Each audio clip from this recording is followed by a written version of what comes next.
hope that my loved ones know if I lose my mind, I think I did it in the most sane, rational way possible. And that was arguing with strange talking heads on the internet.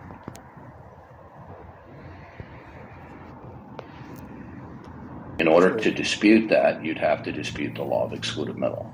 Sure. So you're saying, okay, so then my spaghetti could indicate eternal states or not. This is going over your head. You're not understanding. No, this is an equal comparison. Either indicates it or it doesn't. Listen like, to I me. agree with your premise. Neon, you're not. How are you going to get mad at me? I'm agreeing with you, Darth. Neon, okay, listen.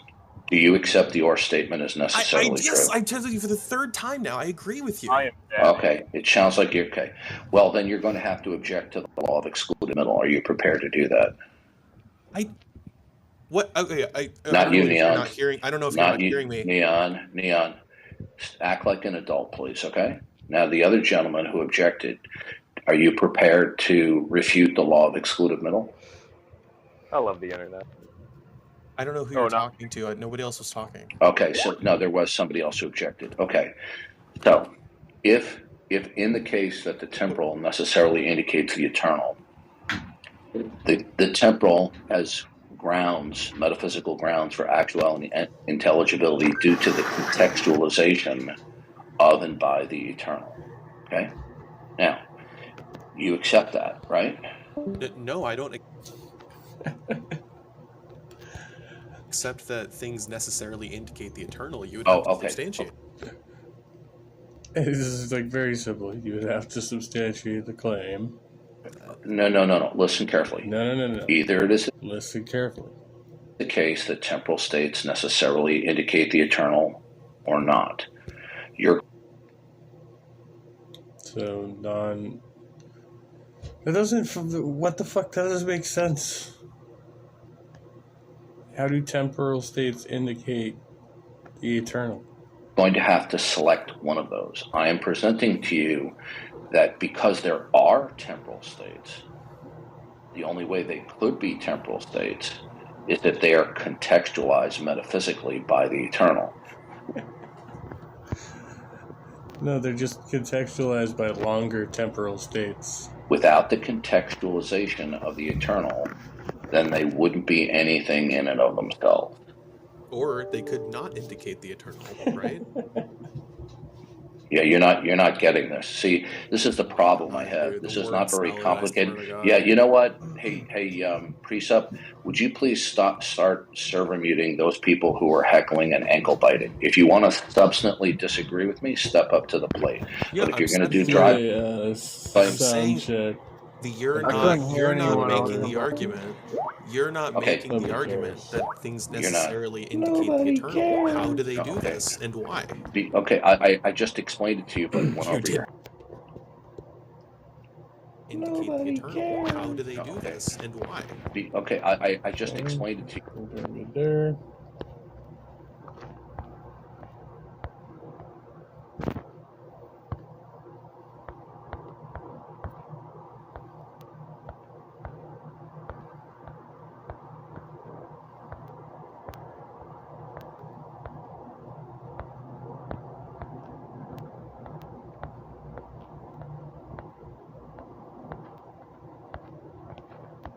Sorry. It's like ways back. There it is. I just explained it to you, but it went over your head. I will go. Okay. Listen, Neon, I'm really getting a little bit fed up with your immature response. I will explain it to you again. Okay. The instantiation that something is actual is going to have to be in virtue of its contextualization. Are all facts context specific? You asking? I'm waiting for an answer. Sure. Okay. So the actuality of a putative fact is context specific. So you're not going to be able to ground the actuality of something unless it is contextualized, either explicitly or implicitly. Okay? No contextualization and you have no instantiation of actualization. Now, do you want to dispute that? Can you define actualization? Okay. I think that's fucking hilarious. Can you define actualization? I'm talking about that something is actual. That doesn't define it any further. Yeah, something is actual as if it's real. Okay. So things being when I say real, it is actual, okay, that temporal states are either actual or they're not, but then they wouldn't be temporal states. They wouldn't be. Are either real or not. If something is not actual, then it's not real. Okay. If a temporal state is real, in order to ground the actuality of something, it must be. Is it really real, man? Be contextualized, either explicitly or implicitly. Okay, so things that exist must be real and contextualized. In order for you to ground that something is real, it's going to have to be contextualized. You've already agreed to that. Now, if you attempt to contextualize anything apart from the eternal, you won't be able to. Why? Because only that which is without beginning, okay, can be the ultimate contextualization. Okay. How does that necessarily? Listen carefully. I'm trying. Well, first of all, we haven't got to God yet. Are we ever going to?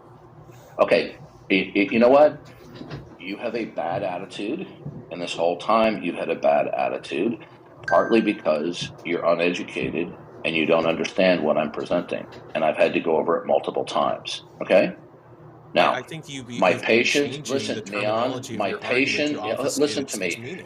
Okay, Neon, you are not as smart as you think you are. You're not as educated as you are. And what you don't...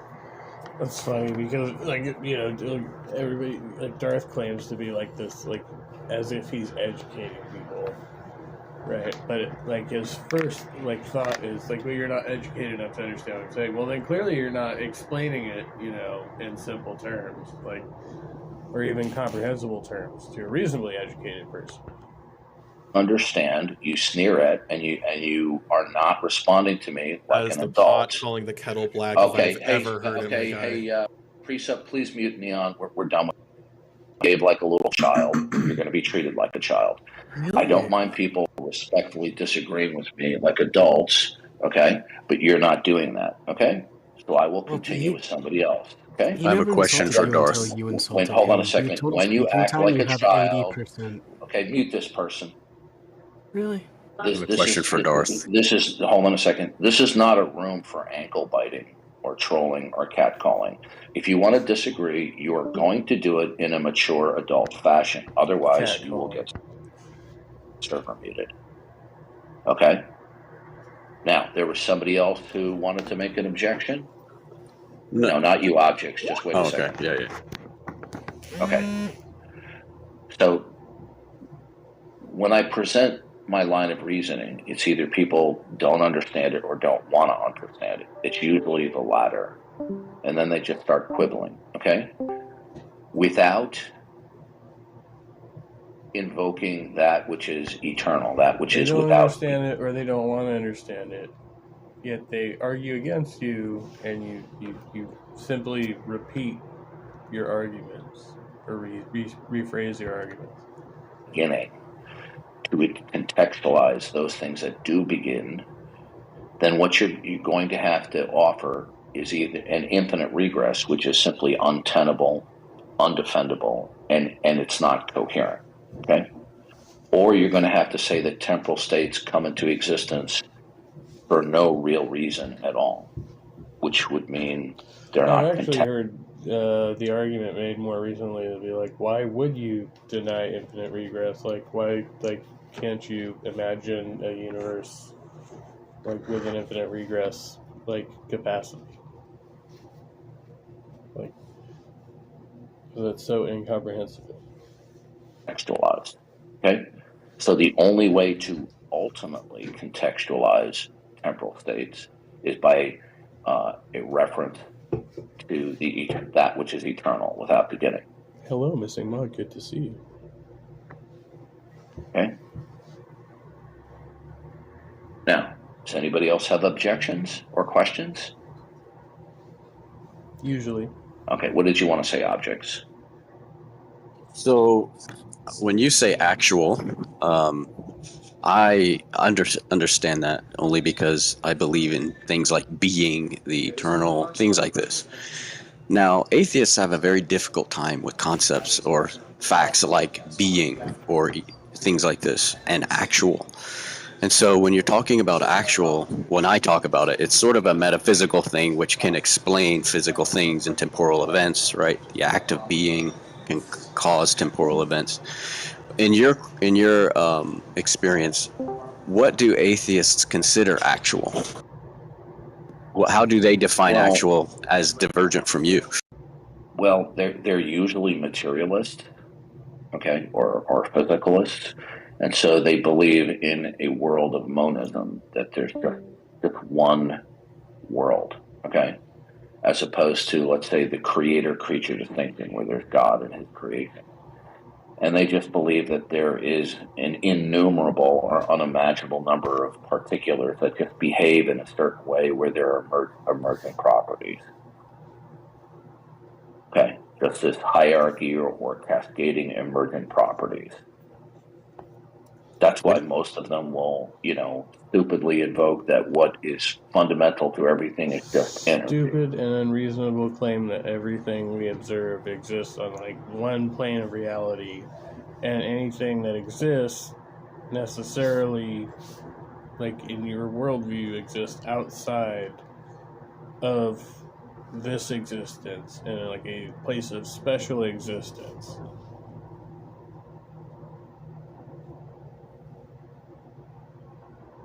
But when you define energy for them, it has to be a process in time, and then you have to ask them, where did that process begin? Well, they don't care about their failure to account for their own metaphysic or model of reality. All they care about is doing the vast majority of them. All they care about is having the interaction about the existence of God culminate in stagnation and a stalemate, which they consider victory. Precept King is right. They appeal to eternalism, that energy just always was. Well, first of all, there's a number of philosophical problems with this. First of all, how is that not an arbitrary statement on their part? It is indeed. Okay, number two, they don't have a concrete universal. They're just appealing to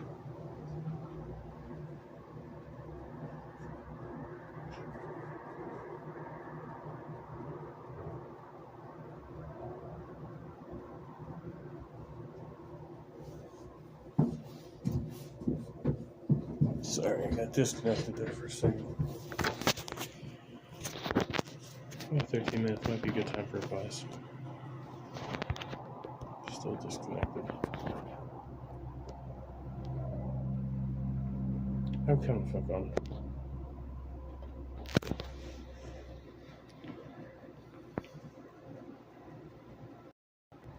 That's fine.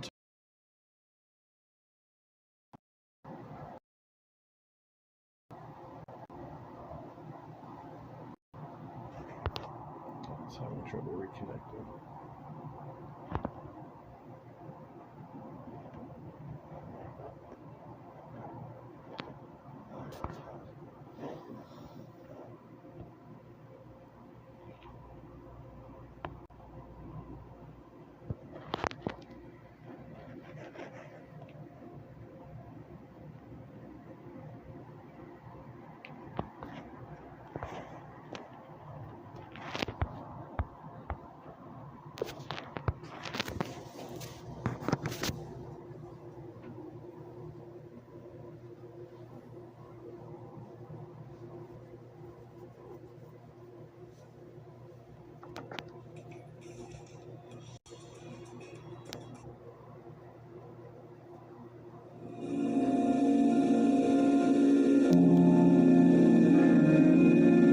This week on Things Unseen, we've been trying to think together about God and about his attributes. And we've been reminding ourselves, really, of what theologians sometimes call the creator-creature distinction. He is God, and we're not.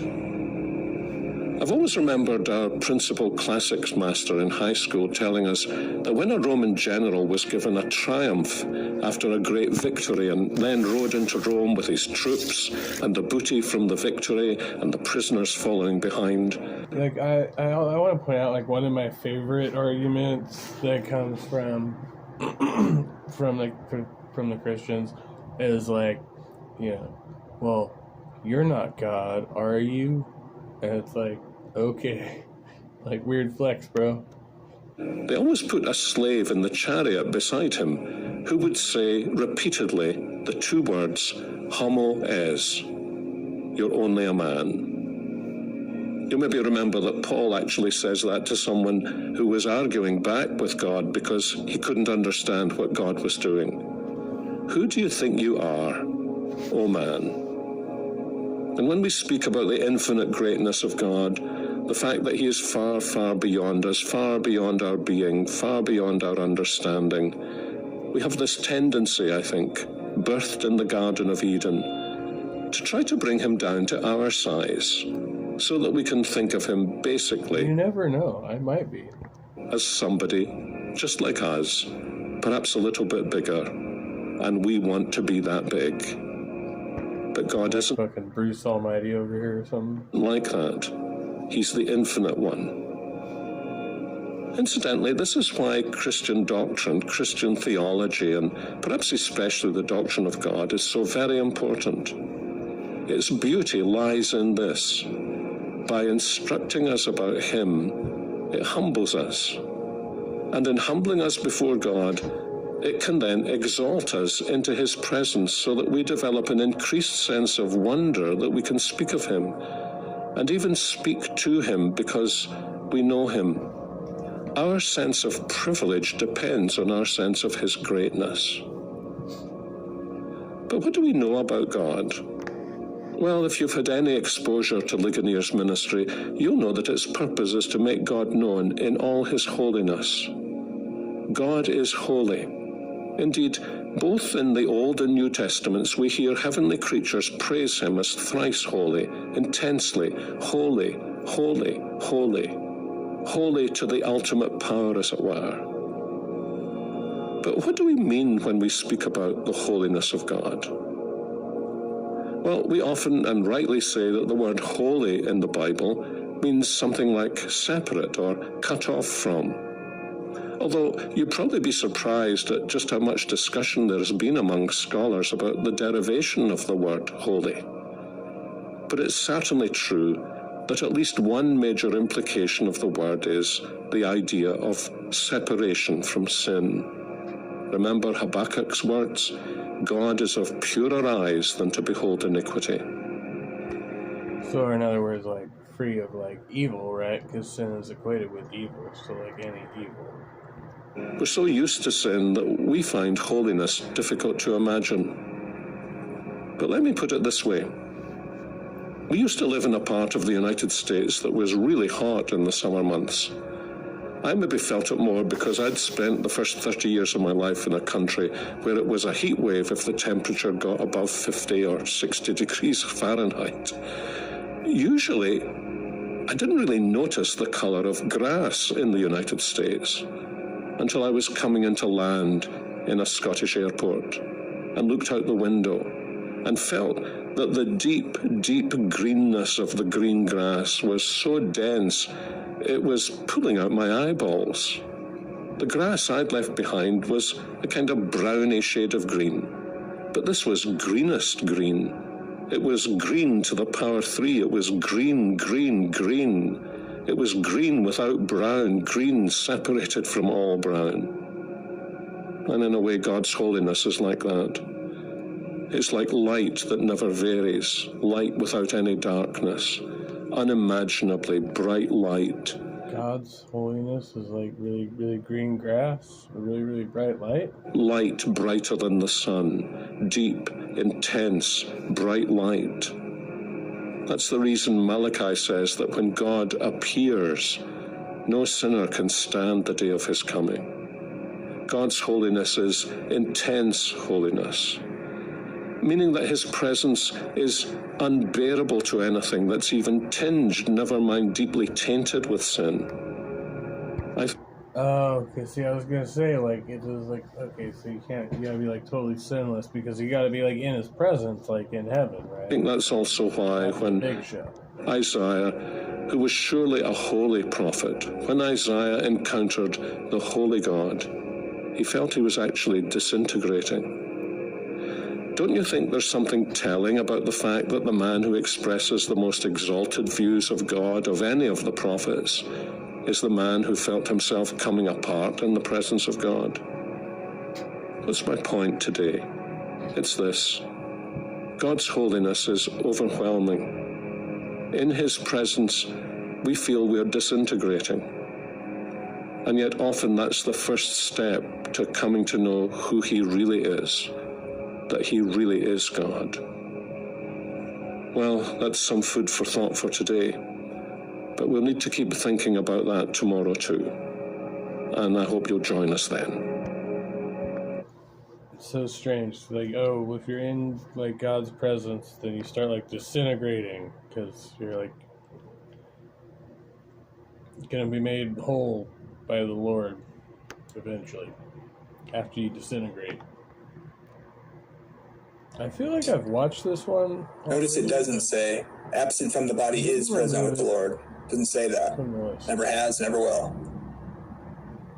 We are of good courage, I say, and prefer, rather, to be absent from the body and to be at home with the Lord. Prefer to be not in this body, and prefer, but rather, to be with the Lord, present with the Lord. This text has been Actually, I like Jamie too much to put him on the show. I was like, that's there. Like, no, I actually like Jamie. Check out Jamie's channel, Christian Middle-earth.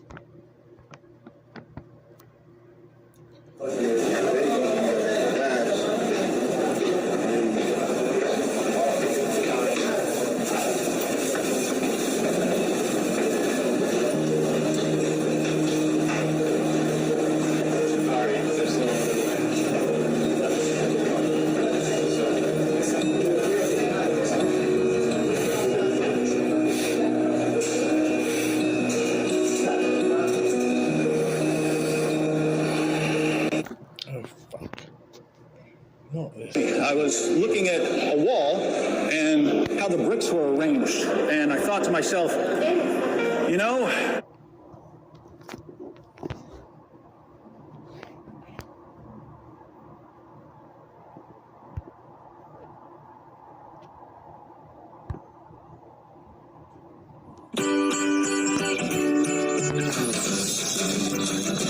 Emu, shop like a billionaire.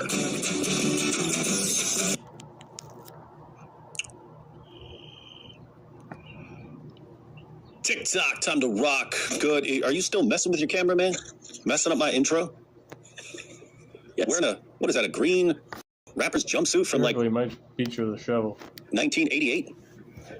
Pretty much, yeah. You pretty much nailed it. Exactly. It's, what's it called? Velour? Is that what it is? Yeah. Pretty cool. We got the gold medallion and everything, man. Yeah, it's stainless steel, of course. Can't tell if it's a rapper thing or a mafia thing. Fat man, how you doing? I'm doing great, man. I appreciate it. Boom, bada bing. Yeah, exactly. I appreciate being here, and I appreciate everyone being patient. And I'm excited about what we're going to talk about today. Hey, I told you about I told you that time me and Nabil were outside the Italian restaurant. What happened? Remember that? I don't know. We were on a trip. This is when he was still a Muslim. We were taking a trip. I forget where, Maryland or something like that. We're with friends and stuff, and we stop. We're looking for a place to eat. We find this like nice Italian restaurant. And we're out, and it looked like something had just finished on the event because there were all these people standing outside in suits and stuff. Yeah. And I go, hey, Nabil, watch this. And I go, hey, Tony! And like 5 guys turned around. like I was talking to them. Yeah, that's pretty awful. That was pretty funny. Yeah, but anyway, lots of guys named Tony out there. Well, there's a joke about that. Why are so many Italian guys named Tony? So they would know when they're going when they come over on the boat. They stamp 2NY on their forehead. Well, that is some seriously racist stuff. Yeah. That is some serious racist stuff there. All right, well, we're going to be talking about Muhammad's plagiarism. Why, in the name of common sense, are you interested in this topic? Well, it's weird how it went this way. I don't know if you saw this movie, The Book of Clarence, came out. No. John McCrae reviewed it. I'm sure you watch all his videos. No. Our friend? What do you mean? Yeah, he's my friend. I do not watch all his videos on movies. So he did a review of this, and he said, hey, there's like some 5% stuff in this movie. So I was interested, right? And I watched it, and I saw what he was talking about. Wait, there's 5% stuff in there? A little. Gnostic influenced Jesus, and I knew the reason. Everybody was caught up on the color portrayal, the ethnic portrayal of Jesus and disciples. I didn't think that was the most material, relevant thing of this whole venture. My view was the most problematic thing is not portrayal of ethnicity. I was kind of like, we've had lots of blonde-haired, blue-eyed Jesus. Okay, whatever, So, it's like even the scales. That's my. But then it went from there to there. And next thing I know, I was doing presentations on Gnostic sources of the Quran, all because of the Book of Clarence, really. So, No, I'm not Robin Hood. Is that Clarence 13X? Well, so that's what's interesting. The character's name who portrays a Messiah-like figure, it's not actually Jesus, by the way, but the guy who portrays a Messiah-like figure, but he's a fraud at first, his name is Clarence. So that's somewhere John was like, why is this dude's name Clarence? And it was odd that this dude's name was Clarence. And he's supposed to be the twin of Thomas. Now, that's not actually a Gnostic thing. I don't know if people know. The twin, so he had a twin. Thomas is called the twin, Didymus. But because of that, a lot of Gnostic sources played on that idea about Thomas's twin. There's a lot of Gnostic literature emphasizing him and his kind of role in this kind of thing. So that's Gnostic stuff too. But that was the thing I saw is Jesus speaking Gnosticism in the Book of Clarence, and it just led me down a rabbit trail to where I was like, I've never really presented on the Gnostic sources in the Quran, and I have had a conversation with my dead friend Elton Simpson. We specifically talked about this. You're talking about the guy who was the basis for. When Muslims preach Islam to a Christian, they're quick to say, we believe in Jesus too. In fact, we love Jesus more than Christians do. But when you start asking what they mean by belief in Jesus, it turns out to have nothing to do with the Jesus who walked the shores of the Sea of Galilee. They don't go to first century sources to learn about Jesus. They don't go to historians to learn about Jesus. They go to Muhammad to learn about Jesus. Muhammad simply told his followers, without any evidence whatsoever, that many of the most important people who came before him were Muslims, even though we know, historically, that they weren't Muslims at all. So when our Muslim friends claim, we believe in so-and-so who came before Muhammad, all they really mean is, we believe whatever Muhammad said about so-and-so. We believe... Like when who's the one, was it the Mormons that baptized Hitler? In Muhammad, and in Muhammad's version of so-and-so that Muhammad came up with when he stole so-and-so from so-and-so's real followers. Seems that Muhammad robbed more than caravans, my friends. He also robbed religions. He took the most popular religious figures from Jews and Christians, just like he took the Kaaba and the Hajj rituals from the polytheists of Mecca. When Muhammad wanted something, he took it and said that Allah wanted him to have it. Just ask Aisha. Now, if you show a Muslim preacher that all of our historical sources, not to mention every respected historical Jesus scholar on the planet, contradict the Islamic view of Jesus, you're sure to get a thoughtful, carefully researched response. Oh, did I say thoughtful, carefully researched response? I meant you're sure to get an absurd, possibly insane conspiracy theory. Why does all of history contradict the Islamic view of Jesus? Because someone corrupted all of history. Well, who corrupted it? If you're talking to a Muslim who knows absolutely nothing about history, you'll hear something about the Council of Nicaea or Constantine in the 4th century. But if you're talking to a Muslim who knows anything whatsoever about history, he'll know that belief in Jesus' death, resurrection, and deity can all be traced back to the 1st century. So he'll need to give you a conspiracy theory about the 1st century, and that's when he'll tell you that the Apostle Paul corrupted Christianity. Of course, the idea that someone could destroy Jesus' message should sound strange, whether you're a Christian or a Muslim. According to both Christianity and Islam, Jesus lived the most miraculous life in history. Isn't Paul the one that the Christians disagree about too, though? So that kind of makes sense. Which means that his work and message must have been pretty important to God. But it was all a waste of time. Like most of the disagreement. According to Muslims, because no matter how hard he tried, Allah just couldn't protect Jesus' message from the mighty Apostle Paul. In Surah 3, verse 55 of the Quran, Allah promised Jesus that he would protect Jesus' followers until the day of resurrection. Behold, God said, O Jesus, I will take thee and raise thee to myself and clear thee of the falsehoods of those who blaspheme. I will make those who follow thee superior to those who reject faith to the day of resurrection. Then shall ye all return unto me, and I will judge between you of the matters wherein ye dispute. In Surah 61, verse 14, Allah says that he aided the true followers of Jesus until they became uppermost over those who opposed Jesus. O you who believe, be helpers in the cause of Allah. As Isa, son of Maryam, said to his disciples, who are my helpers in the cause of Allah? The disciples said, "We are helpers in the cause of Allah." So a party of the children of Israel believed, and another party disbelieved. Then we aided those who believed against their enemy, and they became uppermost. So, and they said it, so it must be true. Allah thought he could protect Jesus' message. He promised Jesus that he would make Jesus' followers superior to those who reject faith to the day of resurrection. That's a long time. And Allah said that he did it. He said that he aided the true followers of Jesus until they became uppermost over those who rejected Jesus. But according to our Muslim friends, Allah just wasn't prepared for the Apostle Paul. The Apostle Paul completely overpowered Allah, thwarted Allah's plans, and even tricked Allah into aiding the wrong followers. Poor Allah. Our Muslim friends just don't see a problem with believing in someone, Jesus, whose message totally contradicts Islam, so long as they can magically wave away all available evidence with their conspiracy wand. How can we get them to understand how silly this is? I know. Let's do the same thing to Muhammad. Let's approach Muhammad the same way Muslims approach Jesus or Moses or Abraham. Here goes. Let me announce here and now that I believe in Muhammad. I believe that Muhammad was a true prophet. I'm sure Muslims will be thrilled to hear this, and they'll respond, "That's great, David. So you agree with us that Islam is true?" No, I don't. You see, the Muhammad you Muslims believe in is a corruption. I believe in the true Muhammad, who was a devout Christian sent to preach the gospel to the Arabs. Muhammad was convinced that God is a Trinity and that Jesus is the divine Son who entered creation, died on the cross for sins, and rose from the dead. Now, you may be wondering, if Muhammad was a devout Christian, why do Islam's most trusted sources say that he preached Islam and rejected the Trinity and rejected the deity of Christ and called for the violent subjugation of Christians? I'm glad you asked. I'll tell you what happened. Before the time of Muhammad, most of the Christians in Arabia were heretics and compromisers. Muhammad came to restore true faith in Jesus Christ. He spent his entire life telling people to repent and to accept Jesus as their Lord and Savior, and to believe that God is one in essence but three in person, Father, Son, and Holy Spirit. Many pagans converted to Christianity under the powerful preaching of Muhammad.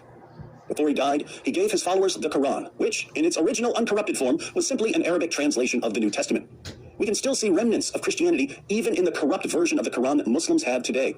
That's why Jesus is so unique, even in the corrupted Quran. Even in the corrupted Quran, Jesus is the word of Allah. Jesus is a spirit proceeding from Allah. Jesus was born of a virgin. Jesus could create life and give sight to the blind and heal the lepers and raise the dead. Jesus is the Messiah.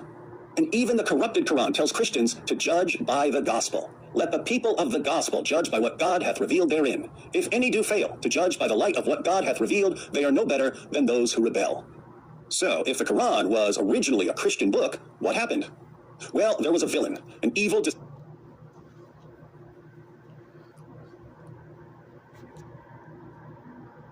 deceptive pagan named Uthman, who hated Christianity. Check out the chat. No, I saw a missing mod there.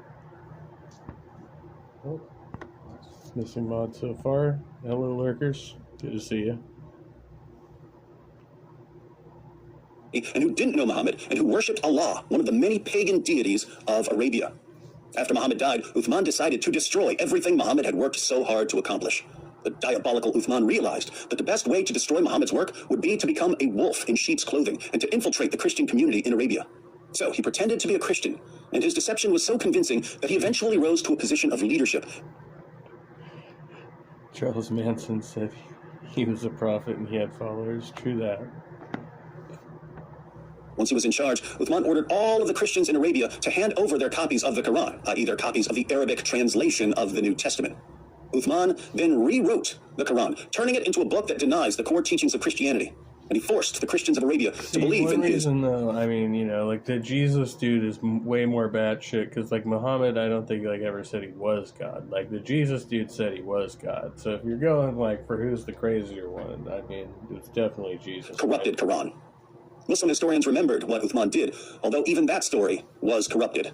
As we read in Sahih al-Bukhari 4987, Uthman sent to every Muslim province one copy of what they had copied. But you know, it's like it's really hard to say because like Islam definitely makes like a lot more people do crazier shit these days. But still, like I'm just saying, as far as like the personality that the cult is formed around, like, yeah, thoroughly corrupt version of the Quran, and ordered that all the other Muhammad's like a pedo too, right? Like I don't know, it's all just really bad.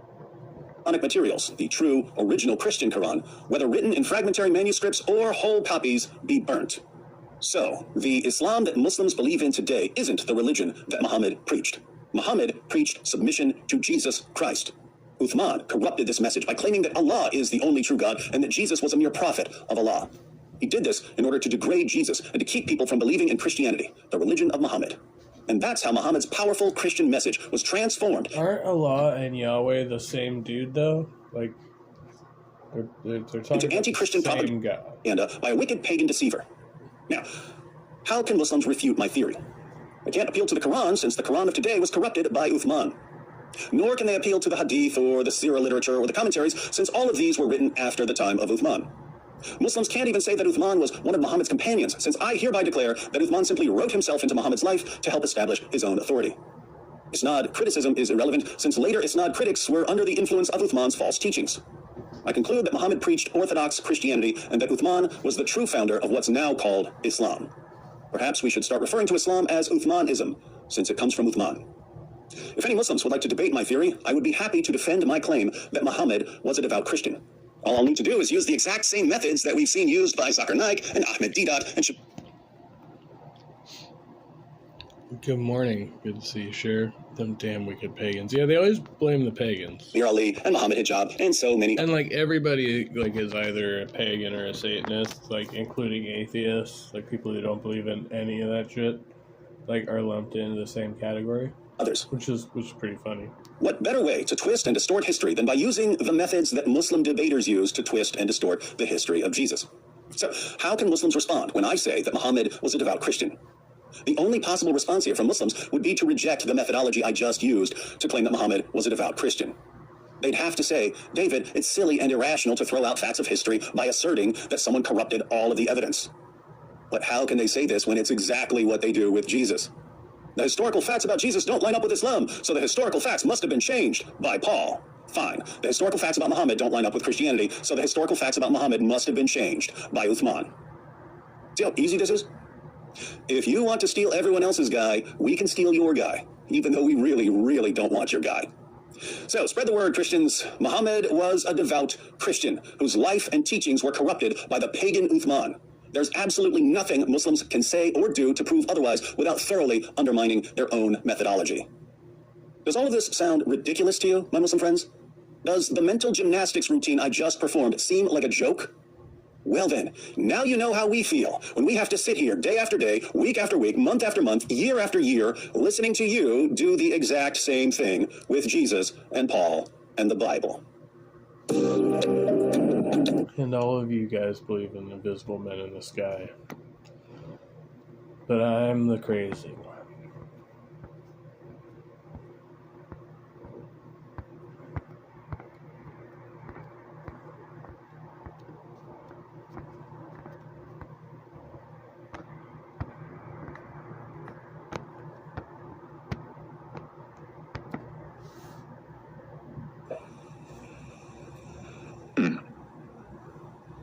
Well, there you go. There you go. Ask me why that happened. I'm just going to put them all on the screen here, and then all that way I don't have to worry about that happening. Okay, so where did I end off here? Sorry about that. Okay, their lives were transformed, and their persecution seems to indicate that they were just being sincere, right? When they were willing to suffer, it means that they were telling the truth. Paula Fredrickson, who's not a Christian, she asserts that the disciples' conviction that they'd seen the risen Christ is part of historical bedrock, facts known past doubting. They really weren't lying. They really believed that they'd seen the risen Christ. Now, facts 7 and 8 on your screen already are related to the apostolic proclamation of the resurrection that began very early when the church was in its infancy. So that's the word early there. And then number 8 is the word Jerusalem. The disciples' public testimony and preaching of the resurrection, it took place in the city of Jerusalem, where Jesus had been crucified and buried shortly before. These two are actually, they're well evidenced, but they're uncontroversial. I'm not going to try to explain everything in the brief time I have. I'm trying to make my opening as quick as possible so we can get into the meat of our back and forth. But these two, early in Jerusalem, they help rule out the idea that this was later legendary development, or that it was simply a lie when the stuff these guys were claiming was readily testable by locals living right there in Jerusalem. And then number 9, the gospel message centered on the death and resurrection of Jesus.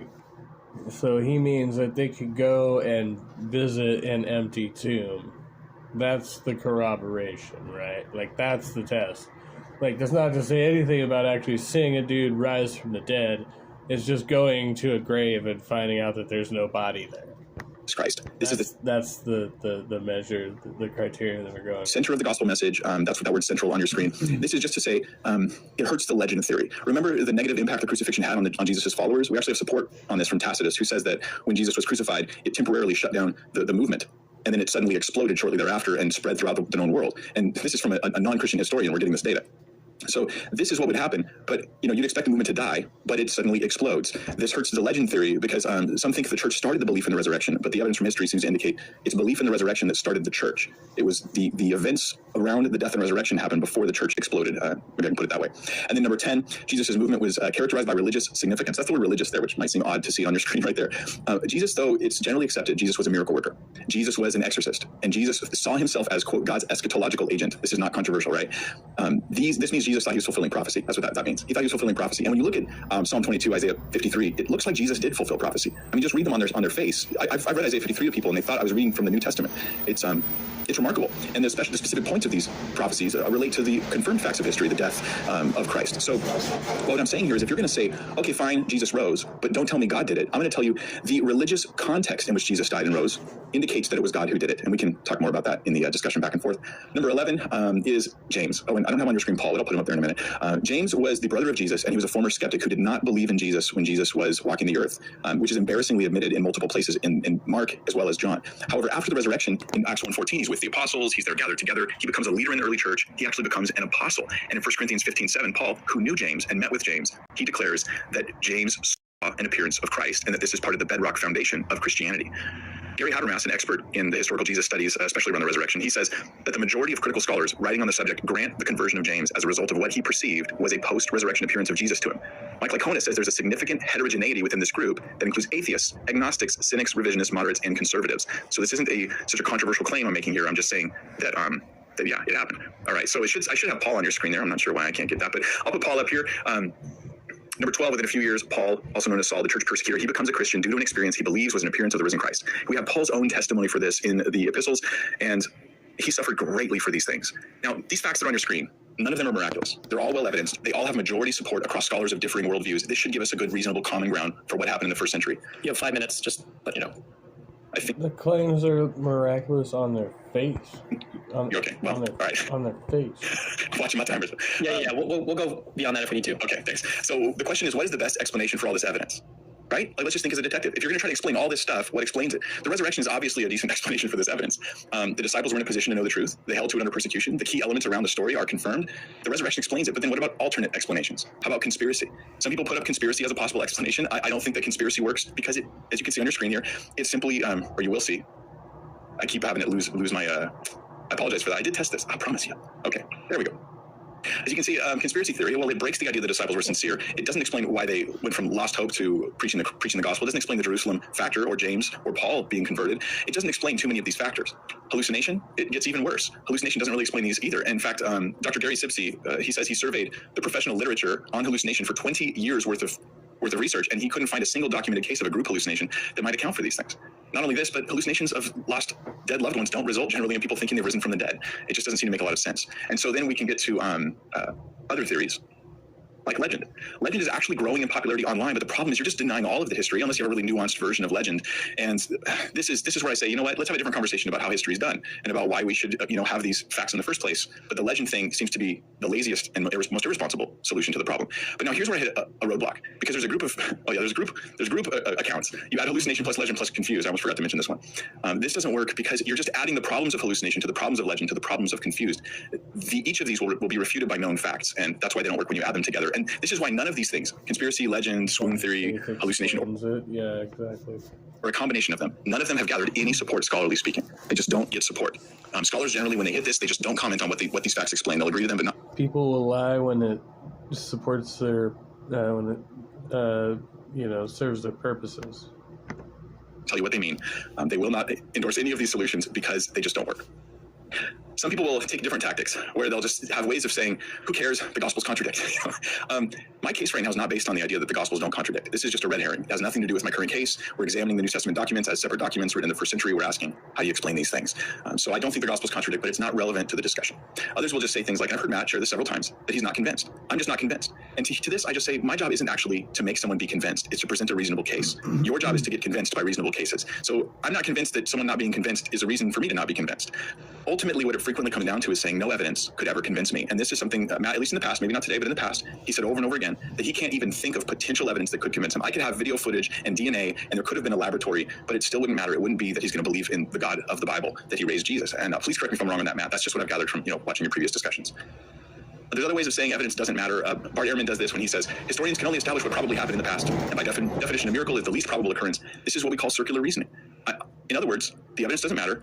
I don't care how much evidence you have for the resurrection. You can't say it happened. This is circular reasoning. I think normal people should be able to see right through this and take it off the table and ignore it, like the silliness that it is. Another way of saying it is dead people don't rise from the dead. They just don't. Okay, this is, again, just reading my current beliefs into the past. I believe that this couldn't happen, didn't happen, and therefore I reject the resurrection of Christ. So there's another one you can only offer, and this is... Are there any other, like, historical zombie claims that we take seriously, though? Like, this is the only one that I'm aware of. From Matt, from previous... People, like, really... Like, nobody's... debate I heard. You can't offer a supernatural explanation until you prove the supernatural is possible. But this is the proof. This evidence for the resurrection is the proof that something supernatural happened.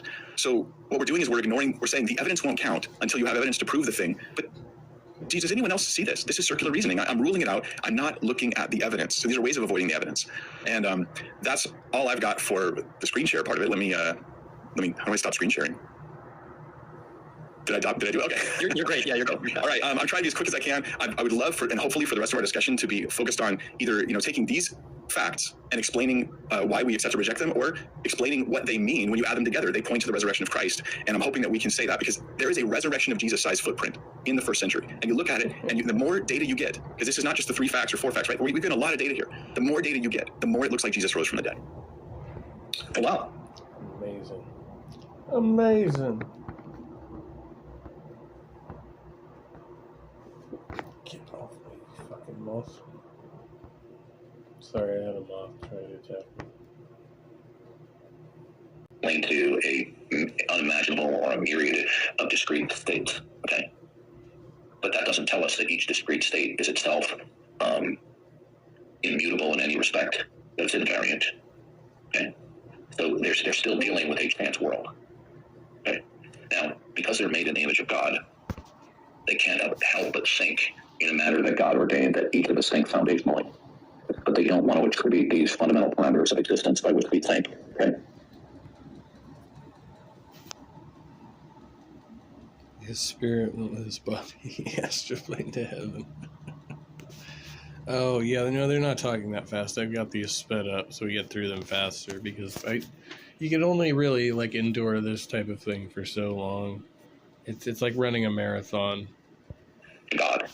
So their recourse is, well, that's just the way the world is, okay? But when they invoke that, they're violating the very criterion of belief that they use to dismiss God, rendering their position irrational on their own terms. See, this is such a devastating point. They completely ignore it, that they're violating their own criterion of belief when they establish, when they attempt to invoke or instantiate the not God world. But you see, they don't care because most of them, including some of the professional philosophers, the atheists out there, they're well practiced at bickering and rabbit trailing, and this is what they do when they're confronted with the pure arbitrariness of their system. They don't care. Their highest priority is to not acknowledge God as creator. That is what motivates all of their thinking and how they interact. They will represent. Yeah, what motivates, like, all of my thinking on a day-to-day basis, so I'm going to disprove God tonight, yeah. Themselves. It's totally rational. As just being champions of reason and truth, and that they're justifiably skeptical, and they're just in a state of incredulity, and you just need to change their mind. But that's a misrepresentation of their position. They're smuggling in atheism without calling it atheism. And we can know this when we make a case for God and creation, they don't accept it. And then when we ask them to give an account of their position, they claim that we're shifting the burden of proof because they think that they're residing in a default position. No, because you're residing in the position where you're not making the claim. Like, it's the claimant that has the burden of proof in that model. Okay. But they're not. When they say something like the world doesn't need a God, that would be like a metaphysical claim, right? That is a recapitulation that God does not exist indirectly. It's an informal denial of God. But would that fall under metaphysics? Like, that'd be of course it would. Yeah. If you say God is not needed, okay, that is an implicit, indirect, informal denial of God. If P, then Q, P, therefore Q. They are affirming a proposition that entails that God cannot logically coexist.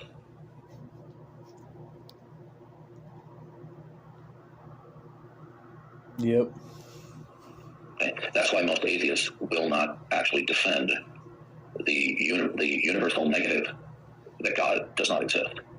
Always keep in mind that when we talk about... Because you can't disprove God. It's an unfalsifiable claim, which is the reason that it can't be scientifically corroborated.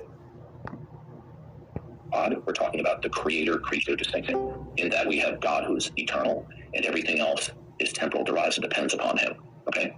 So when they reject the God world, they are rejecting the creator-creature distinction. So then typically they will be advancing because some kind of naturalism.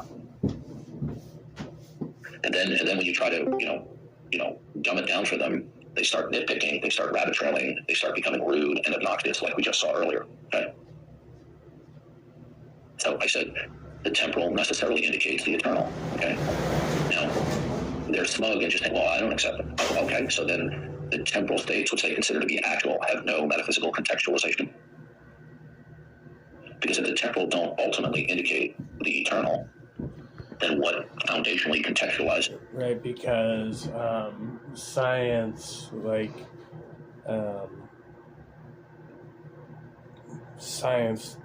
can test. Shit, I lost the whole fucking thing now. Anyway, you can't find God with science because it's supernatural and metaphysical. It's the temporal. What is it? Yeah. And all they're left with is a world of brute facts, that there is no identifiable, defensible, groundable being that contextualizes any discrete state of affairs. Their attitude is smug, it's arrogant, it's defiant, and their attitude is, well, that's just the way the world is, and you have to show it's your burden of proof to show otherwise. And I want to talk about their worldview. They just want to talk about our worldview, and then they borrow from our worldview. Right. It's just interesting. Don't we think it's not a coincidence that when you're talking about things like the qualities of experience, consciousness, time, their physics falls to pieces? I mean, there is a place for physics, obviously. It gives us the technological world. But when it comes to being, like I say, consciousness, it's all goes. Their physics isn't able to go there. They don't have a metaphysic in order to ground physics. Okay? It doesn't matter that they have predictive success, even with 100% accuracy. Okay? When we talk about physics, they're simply talking about the law. The funny thing is, though, that's the thing about physicalism. It's consistent, within itself. You don't actually need a metaphysic to ground it, right? The only people who take issue with this are people with supernatural claims. Of nature, the regularity nature. Okay, good. Tell me what a law is. What is that? Exactly. What is a law? Well, what they might say is it is a recurrent event that has emergent properties that produces other regularities. Oh, okay. Has it always been recurrent in the past infinite?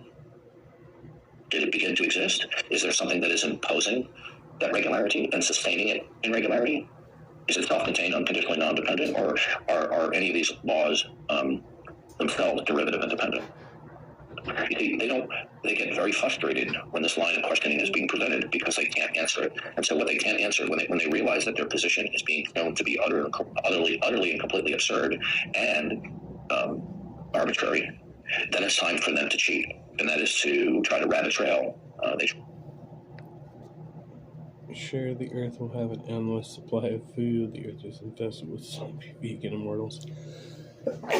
Excuse me, sorry.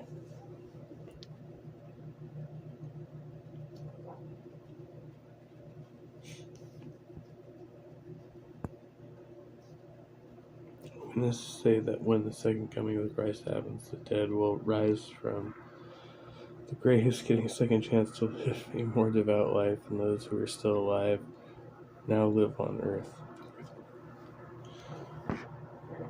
Craziness. With the zombie forever. Try to segue onto other semi-related topics, and typically what they do is they'll go, oh, well, you're shifting the burden of proof. Whenever you hear them say you're shifting the burden of proof after you have presented a case for God, whether or not that case for God is satisfactory, their position is not instantiated because they don't accept your reasoning.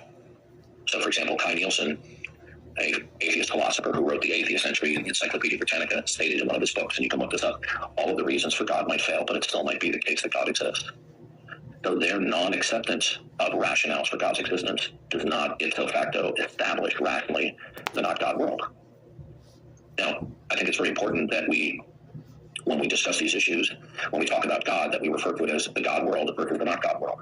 Okay? Because then that makes the issue clear. So we're talking about the God world, we're talking about the creator-creature distinction. Not merely that there's an unimaginable mind out there who's going to get you, an unimaginably powerful mind that's going to get you if you don't love him and say to him on Sunday morning. But what we're talking about is God being the ground. Yeah, what? You're back now, you just got up for a bit. Okay.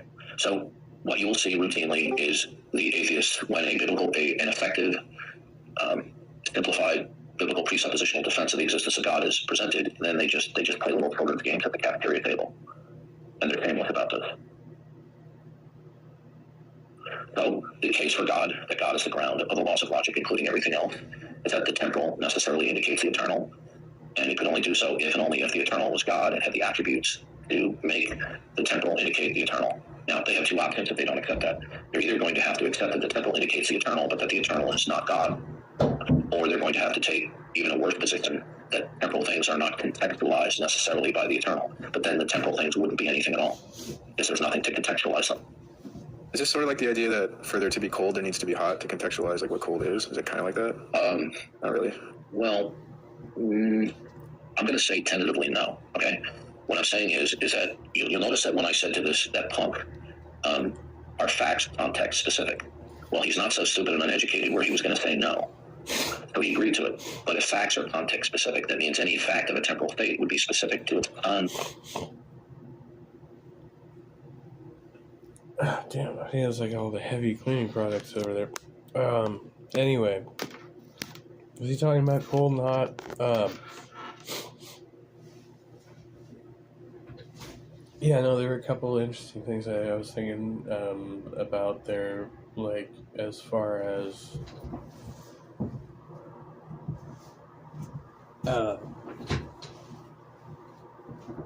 so yeah, it's funny because when he's referencing, right, like a not God world, right, like he's just referencing the world, right? So a world plus God is the actual world, right, that you actually know about, interact with every day, plus an additional thing, right? So you have the not God world, and then you have the world plus God. Okay, does that make sense? That in order to instantiate a fact, it must be contextualized, either explicitly or implicitly. Now, we don't always discuss the contextualization because it's implicit. Gives it meaning? Well, it's not just meaning, it's why anything exists at all. Okay? So when I explain to them that when they reject that God is and that he's revealed himself in a rationally undeniable way in creating which they sneer and scoff at, right?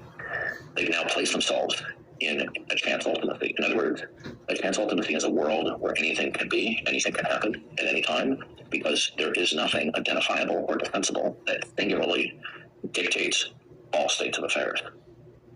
And at this point, they realize they're in deep doo-doo, but rather than realize the condition they're in, they will say, well, what dictates events is reality, which knows that they're totally clueless, out to lunch, they don't know what they're talking about. This is what T-Jump did, okay? Whenever they say reality, they don't realize they're invoking an abstraction and not a singular concrete.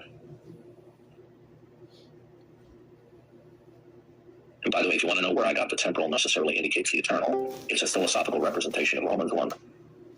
You say humanism is baseless, but I say it's pretty based. Why? I can't prove it. I can't hear you. Your microphone is very weak. You need to fix the microphone. Okay, what's your mentality is pretty weak. That's why you look to an invisible spaghetti monster in the sky for guidance in your darkest hours. And I look at myself. I look within. I gather strength from within. I don't need seek outward. Okay, I'm going to ask you one question. Okay. Do you want to have an adult conversation on this? Yeah, we can do that. We can do that. Okay, now I'm going to tell you right now, if anyone else talks, you're going to get server muted. We don't tolerate ankle biters or drive-by hecklers. Now, Appleby, I'm just going to tell you this once. You're free to disagree with me, but you will agree or disagree with me in an adult manner. If you resort to obnoxious teenage behavior, without further warning, you will be server muted. Do you understand? That sounds pretty subjective, but okay, let's do it. No, that's not. Okay, listen. Okay, so that's strike one right there. That's not subjective at all. I laid out for you an objective criteria. I feel like I'm being an adult. Overtalk me again, and you're going to have another strike on you. And then if you get one more strike, you're going to be out. Can I speak for a second? No, you're not. All right, you're a controlling child. Listen to me carefully. Child, you don't want to hear anyone else speak, and you just want to have power. Appleby, listen to me carefully, okay? You don't want to talk my way, and you don't want to follow my rules. You can't talk. Mute him. You can't talk. Mute him, good. Okay. So let nobody say that I didn't give him an opportunity.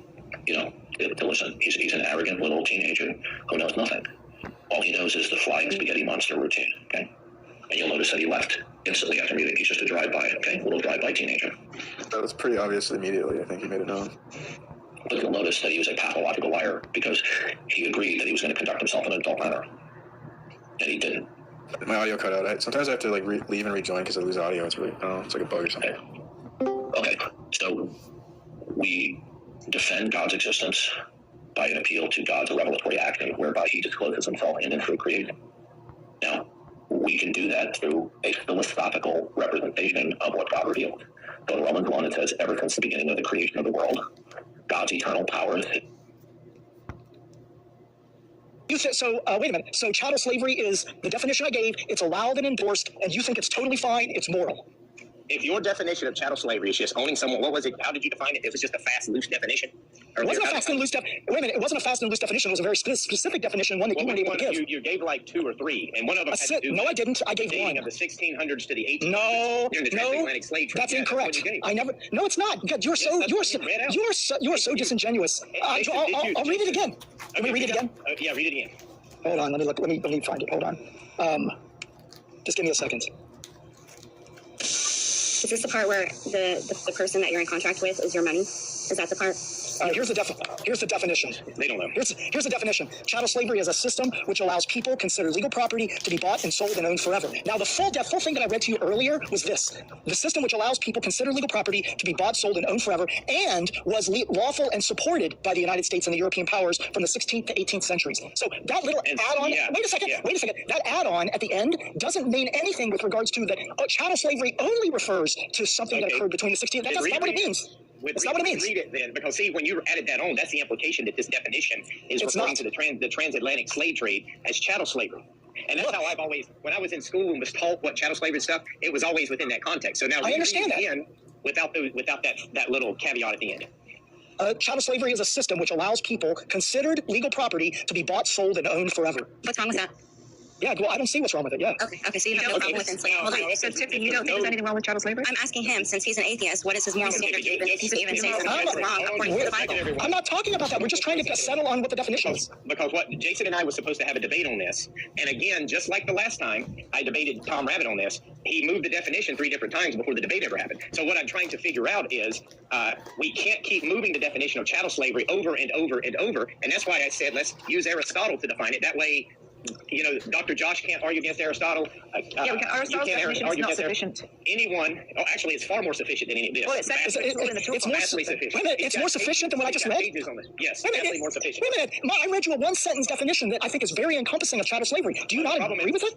The problem is, I asked you a while ago, within that definition, does that mean that these people are being viewed as nothing more than an ox for the field or a plow for the tool shed, or what does it mean within that definition? Aristotle's getting into all of this stuff. Look, we're just trying to come up with a clear, succinct, concise definition of chattel slavery. The definition that man gave was fine. The problem with him is that he can use whatever definition he wants until we get a Bible verse that actually shows that that's being practiced in the Bible. It's just hearsay at this point. It's not. The reason why you believe that is because you wouldn't have a reason otherwise. So you don't have the reasoning that the temporal necessarily indicates the eternal and can only do so if it was God, then they're going to have to explain to me what it is that is singularly eternal, that contextualizes all things that are not eternal, that are temporal. But you see, such an entity will be unidentifiable and indefensible. Okay. Such an entity will be unidentifiable and indefensible. Now, if you get an unbeliever who's really an idiot and who is deceptive, they'll just make up something and just say, well, there's the eternal Kerfunkel, and it made me to know that I exist. And they just start making up stuff that they don't even believe. Right? And you sit there saying, oh, okay, yeah, go ahead. They call that like a mirror argument. They think it's like some valid. It's a parody. No, it's a parody. They're doing a parody of the Christian worldview. So you say, explain to me, the Kerfunkel, is a Kerfunkel a mind, an agent? And they'll say, well, no. Say, explain to me how their Kerfunkel, not being a mind, instantiated that the temporal indicate the eternal. How does that work? actually do that with the problem of evil. I kind of poke fun of it, and I go, why did God make farts smell bad? Isn't it logically possible farts smell good? Yeah. You make the world like that if he's omnibenevolent. The reason why there's death and suffering after the perfect creation is because following rebellion, God has a plan of redemption. And the good, the bad, and the ugly, i.e. evil, is a part of God using these unpleasantries of life along with the good things of life as a constant reminder and motivator so that more people will repent in the course of human history rather than fewer. So you see, the presence of evil is not incompatible with God's benevolence. It is compatible with his benevolence in that he's implementing these unpleasantries to bring about the best of all possible worlds, which is to maximize the number of people who go into eternity rightly related to him. So the real bottom line is that the unbeliever says that evil, death, and suffering is incompatible with the benevolence of God because it's not their plan. Okay.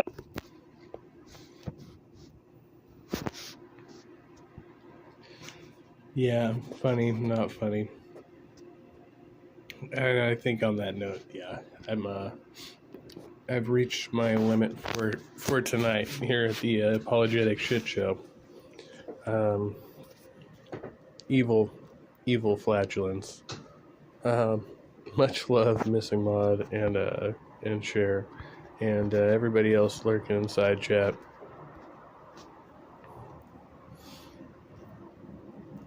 The night is young. Let me see what's going on around here. I know Flow State was live last I checked. May go join over there. We'll see. I don't know. Be well, everybody. Stay trusty. And